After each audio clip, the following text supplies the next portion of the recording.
Fala turma, sejam bem-vindos a mais um vídeo do canal Socorrista em Treinamento. Se você não é inscrito, se inscreve, deixe seu like e ativa o sininho para receber os novos vídeos do canal. Nesse vídeo de hoje, a gente vai estar falando sobre o X, as hemorragias externas ensanguinantes, grandes hemorragias, sangramento maciço, uma grande hemorragia arterial. Então vamos lá pessoal, falando hoje sobre o X, essa semana vai ser a semana do X-ABCDE do trauma. A gente vai começar nesse vídeo de hoje falando sobre o X e depois vai vindo o A, o B, o C, o D e o E, beleza? Então vamos lá, galera. Falando sobre hemorragias, a gente sabe que tem três tipos de hemorragia. A gente tem a hemorragia externa ensanguinante, que é a hemorragia arterial, quando atinge a artéria. A gente tem também a hemorragia venosa, Então, e também tem a hemorragia capilar. Pode ver, a gente tem três tipos de hemorragia. Hemorragia arterial, atingir uma artéria. Como identificar esse tipo de hemorragia? É uma hemorragia que quando a gente chega no local e se depara com esse sangramento, vai ser um sangramento que está jorrando sangue como se fosse um jato. Então, hemorragia é muito importante, mata o paciente muito rápido. Se você se deparar nessa situação e você não fizer a contenção dessa hemorragia, a gente sabe que esse paciente vai evoluir a óbito há pouco tempo. Agora, uma hemorragia venosa, como eu vou identificar essa hemorragia? Hemorragia venosa, quando a gente chega, essa hemorragia ela vai estar escorrendo, como se fosse um rio. Ele não tem esse jato de sangramento igual a hemorragia arterial, porque atingiu vasos, que são veias. Agora, a gente tem um terceiro módulo, terceiro tipo de hemorragia, que é a hemorragia capilar. A hemorragia capilar, a gente costuma usar o termo que são apenas escoriações, pequenas hemorragias.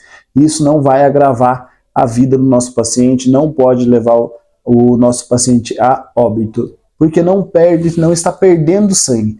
É apenas aquelas escoriações, vamos supor, ralados, quando você raspa o seu braço, cai, tem uma queda da própria altura e chega a ralar seu braço, ou até mesmo quando você cai de bike, você cai de moto e só tem apenas aquelas escoriações, tá? Não tem sangramento ativo, mas você consegue ver o sangue. Então, pessoal, mas o foco hoje é trabalhar sobre o X, essa letra que está aqui na minha camiseta. Então, as hemorragias externas ensanguinantes, pela literatura, a gente sabe que para a gente fazer a contenção dessa hemorragia, a gente precisa chegar a identificar essa hemorragia de imediato, e a gente vai estar fazendo uma pressão direta nessa hemorragia. Para esse processo da pressão direta, a gente vai usar qual material? A gente vai usar, pode ser uma gaze, pode ser uma complexa algodoada para fazer a contenção da hemorragia, e também a gente vai usar as mãos. As mãos, uma das mãos, que é a nossa mão dominante, ela vai embaixo, Você pode optar também pela dar maior pressão pela mão dominante embaixo, a gente faz maior pressão sobre essa hemorragia para criar o processo de coagulação, tá? Esse tempo de coagulação vai variar aí entre 3 a 10 minutos para criar o processo de coagulação e a gente está parando esse sangramento, tá? Mas, pessoal, a gente tem que ficar muito atento como que está essa hemorragia arterial, como que está esse volume, quanto sangue já perdeu, certo? Então a gente faz uma pressão direta, Eu até costumo fazer porque é uma preferência minha. Pode ver, a gente tem princípios e preferências. O princípio é controlar essa hemorragia. A preferência é a minha experiência e o meu conhecimento sobre as técnicas que eu vou usar na hora. A minha preferência, como eu, Caio, falando, eu gosto de colocar minha mão que não é dominante embaixo, porque quando chega o material, eu consigo usar minha mão dominante para pegar o material e começar a fazer os outros passos que eu vou falar para vocês agora nesse vídeo. Mas então vamos lá seguir o foco. Me deparei com uma hemorragia, a gente seguindo a literatura, a gente vai fazer uma pressão direta com a gaze ou a complexa algodoada, a gente vai segurar esse processo, posição das minhas mãos, e vamos segurar por 3 a 10 minutos. A gente fez esse processo, para ele criar o processo de coagulação e parar esse sangramento, mas depende do volume do sangue, esse sangramento não vai parar, porque é uma grande perda, pode ser que o local que foi atingido já perdeu muito sangue. Então vamos lá, a gente criou esse processo aí no passo 1, vamos trabalhar os passos que fica mais fácil para o entendimento de todos. O passo 1, a gente vai fazer uma pressão direta, né? Fez uma pressão direta, complexa de gás algodoada. Vamos pôr o peso, não é o peso das nossas mãos, é o peso do nosso corpo para criar esse processo da coagulação do sangue, de 3 a 10 minutos. Quando chegar o nosso material, isso é uma pressão direta. A gente vai fazer um curativo, que ele se chama compreensivo, que eu vou estar usando uma das mãos, e vou estar, esse compreensivo, ele vai continuar mantendo ainda aquela gaze, aquela complexa algodoada. Uma preferência minha é usar algodoada, porque ela é maior, a gente consegue fazer um processo, consegue preencher o espaço bem mais fácil, tá? E ajuda mais no processo de coagulação, porque a gaze ela costuma ser bem fininha. Também depende do material, né? A instituição fornece cada tipo de material diferente. Então vamos lá, usando a complexa de gás ou a complexa algodoada, pressão direta de 3 a 10 minutos. Chegando o restante do material, pode ser que já está comigo, porque eu estou sozinho, ou que o meu parceiro acabou de chegar com o equipamento, com o material. Eu fazendo esse processo da pressão direta, eu já vou entrar com o curativo, o compreensivo e o oclusivo. O curativo compreensivo eu já vou tirar, eu estava com a mão que não é dominante, que é a minha preferência, né? Já embaixo, vou tirar a mão de cima e estou mantendo a pressão, todo o tempo mantendo a pressão. Eu vou pegar uma atadura e já vou fazer o processo da parte oclusivo, tá? Eu vou oclusir esse ferimento. Então já estou aproveitando a gaze algodoada, estava na pressão direta, agora já entrei no processo de curativo compreensivo com uma mão e oclusivo, passando a atadura. Quando eu finalizar, eu preciso avaliar se parou o sangramento ou se ainda está sangrando. Como que a gente vai saber esse processo? A gente vai saber porque vai ter uma poça de sangue nesse momento. Então é uma das bizus que eu deixo para você saber que está sangrando ainda, que não foi eficaz. Tem pessoas que eles gostam de colocar a segunda gaze, a segunda complexa algodoada, depende também da literatura, não é só a pessoa. E fazer mais um curativo compreensivo e oclusivo. Tá? A gente vai oclusindo esse ferimento para ver se para na segundo curativo que a gente fizer. Mas, pessoal, o foco é o que? É parar o sangramento. Às vezes, na prática, a gente pega situações que a gente pega uma hemorragia ensanguinante, né? Depende como está esse volume, com a pressão direta, com o curativo compreensivo e oclusivo, a gente consegue parar o sangramento. Mas depende da situação, não dá, é muito sangue saindo, a gente não dá para perder tempo, porque a gente começa a colocar gás, a complexa algodoada começa a sangrar e sangrar e sangrar mais ainda. Então a gente começa a pôr, começa a encharcar. Então o processo, a gente, para não atrasar o uso do toniquete, a gente chega, tem um sangramento, né, uma ensanguinante, aquela perca de sangramento maciço, perdendo muito sangue, a gente já chega e já aplica o toniquete de momento, né? Porque ainda a gente fecha essa torneira, né, e para esse sangramento. Tá? Então, dependendo da situação, a gente já entra com o toniquete de imediato na prática. Tá? Na teoria, a gente precisa seguir o que eu acabei de falar para vocês. Pressão direta, 3 a 10 minutos, curativo compreensivo, curativo oclusivo, avaliar se parou o sangramento ou não. Mas na prática, às vezes, está sangrando, está perdendo muito sangue, a gente já entra com o toniquete de imediato. Tá? A gente fecha essa catraca e para esse sangramento. Pessoal, o X, a gente sabe que ele veio a ter essa atualização no ano de 2019, né? Então o PH-TLS já teve essa atualização no capítulo 6, que antes era ABCDE, e veio a letra X. Então, no PH-TLS no capítulo 6. Então, pessoal, agora continuando isso falando sobre o X, a gente pode chegar também na situação que a gente está com hemorragia venosa, né? É uma grande perda de sangue também, mas esse tipo de sangramento eu consigo parar ele com a pressão direta, o curativo compreensivo e oclusivo. O que muda desse processo que eu falei de 3 a 10 minutos? O que muda é que às vezes na teoria a gente fica lá segurando de 3 a 10 minutos, mas na prática, pessoal, a gente é um paciente crítico. A gente precisa aí às vezes avaliar essa situação, identificar, tratar e reavaliar, que é o ITR que a gente fala. Então, identifiquei uma grande hemorragia, né? A gente já vai avaliar quanto sangue perdeu. Então, identifiquei, eu preciso tratar e reavaliar se está sangrando ainda. E continuar reavaliando no decorrer aí da ocorrência, tá? É uma vítima crítica, eu preciso fazer uma regulação de imediato para ver Às vezes, a minha regulação, a equipe médica, o suporte avançado de vida já vai deslocar até onde eu estou, e dependendo da distância que eu estou, e o suporte avançado, o médico regulador, já vai orientar que a equipe já desloque até o hospital para ter o atendimento para esse paciente mais rápido, porque é um paciente que já perdeu muito sangue e pode perder mais sangue ainda. Então, um paciente que ele está crítico, é um paciente que a gente não pode perder tempo. O que mais acontece nas ocorrências reais aí, na prática? A equipe chega, identificou uma grande hemorragia, perde muito tempo tratando, tratou essa hemorragia, daí a equipe começa a fazer sinais vitais, a equipe começa a preencher ficha, depois que preencheu toda a ficha, essa equipe vai pegar e vai fazer regulação, então está perdendo muito tempo. Às vezes esse paciente já teve um choque hipovolêmico, um choque hemorrágico, essa vítima já entrou em choque, essa vítima vai ter o rebaixamento do nível de consciência, vai começar a ficar letárgico, sonolento, pode evoluir para inconsciência e outras evoluções.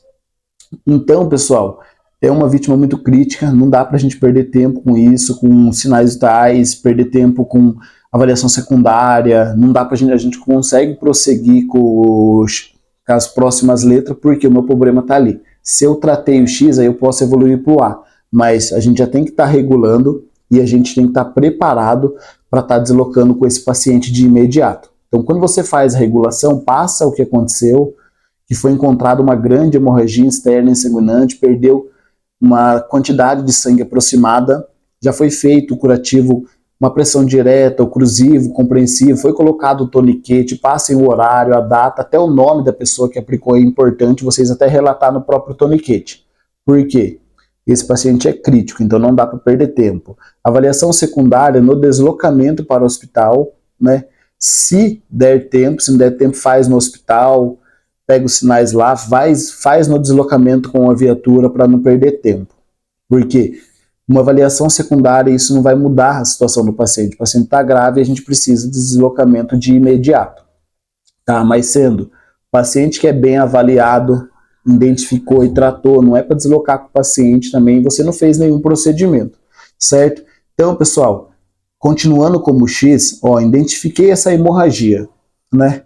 Como eu disse para vocês na prática, para não ficar dúvida. Na prática, a gente chega e identificou uma hemorragia externa ensanguinante. A gente já vem e aplica o toniquete, tá? Aonde a gente vai aplicar o toniquete? A gente vai aplicar o toniquete, né, acima da ferida, de 5 a 7 centímetros, aproximadamente aí a 4 dedos. Tem literaturas, como a gente sabe, o PH-TLS, que a gente já aplica esse toniquete alto e apertado, tá? Até o último curso que a gente fez agora, do PH-TLS, com a doutora Júnior, o que acontece? A orientação foi sobre essa aplicação do toniquete em momentos que você chega, você não sabe de onde está vindo o sangramento, não sabe a extremidade aí que está vindo esse sangramento. Então o que a gente faz? A gente precisa, como a gente não tem visualização, para a gente não perder tempo, a gente já aplica o toniquete alto e apertado. Depois a gente parou esse sangramento, a gente faz a exposição desse membro. Fez a exposição desse membro, a gente vai e já vai ver onde está esse sangramento. Encontrou o sangramento, a gente vai colocar 5 a 7 centímetros acima da ferida e depois a gente pode estar afrouxando esse toniquete de cima e até trazer ele para baixo se acaso for necessário um segundo toniquete, tá? Então, mas é um processo que não dá para a gente perder tempo, cortando para saber onde está o sangramento. Quando a gente está perdendo tempo cortando, dependendo da qualidade da sua tesoura ainda, ela nem está cortando, você perde tempo e a vítima continua sangrando, vai entrar em processo de choque e assim vai. Então não atrasem o uso do toniquete, não percam tempo, porque isso é muito importante para a vida, o tanto de sangue que ela está perdendo no momento. Tá? Então não atrasem o uso do toniquete, não atrasem o controle dessa hemorragia e também não atrasem essa regulação. É muito importante. O X, ele é o que mais mata no trauma. Então, quanto mais vocês demoram, mais o paciente vai evoluir para piora no caso, porque tempo é vida, né? A gente sabe que tem a hora de ouro. Então, pessoal, quando chegar na situação, não atrase o toniquete, chega lá, aplicou o toniquete, parou o sangramento. A gente precisa avaliar esse toniquete também, checando o quê? Checando o pulso distal, a gente precisa ver a perfusão, está tendo essa circulação, se está tendo a circulação, não foi eficaz o toniquete, a gente vai ter que aplicar mais um toniquete. E lembrem, pessoal, que sobre o toniquete, quem tem um toniquete, não tem nenhum, tá? E quem tem 2 toniquetes tem 1. Por que quem tem 1 não tem nenhum? Porque se você aplica esse toniquete, ele quebra. Aí você vai ficar sem toniquete. Então quem tem 1 não tem nenhum. E é bom a gente pensar na possibilidade. Minha viatura tem 2 toniquetes. Um pode quebrar? Pode. Eu coloco 1. Eu posso pensar na possibilidade aí de ter um treinamento, treinar e ter uma técnica boa para pensar num terceiro toniquete improvisado também que vai ajudar. Porque geralmente a viatura, ela tem 2 toniquetes CAT, 2 toniquetes bom, mas pode ser que aconteça também de quebrar. Isso, né, pode acontecer. É um equipamento como qualquer outro equipamento e tem o risco. Então pensem nisso, né? Pega um toniquete, fez todo o processo, vamos seguir bem a literatura. Pressão direta, curativo compreensivo, oclusivo, não parou o sangramento, aplica um toniquete, checa o pulso distal e a perfusão. Tá tendo pulso presente, né? E vê a perfusão como tá. A perfusão tá menor, a perfusão já tá maior, já tá prejudicada, né? Maior que 2 segundos, eu falo. Aplica o outro toniquete acima. Agora, pessoal, a gente pega e tá eficaz, parou o sangramento, coloca o horário, coloca a data e até o profissional, aí se for uma preferência de vocês quem aplicou o toniquete, certo? Pessoal, e também aqui reforçando sobre o toniquete, né, a gente fala que, por que tem literaturas que ele falam que tem que colocar alto e apertado, tem outras literaturas que é 5 a 7 centímetros, eu já vi até outras, né, então, mas aqui a gente mais usa no SAMU 5 a 7 centímetros, no resgate a gente usa alto e apertado, também no PH-TLS nona edição, mas tem algumas literaturas, tem algumas discussões sobre isso que fala que o alto e apertado ele entra por causa da dúvida de você não saber onde está, como eu já falei no vídeo, e também pelo fato da artéria, né? A artéria ela é uma artéria elástica e no momento que ela rompe essa artéria, a gente não sabe onde essa artéria vai parar.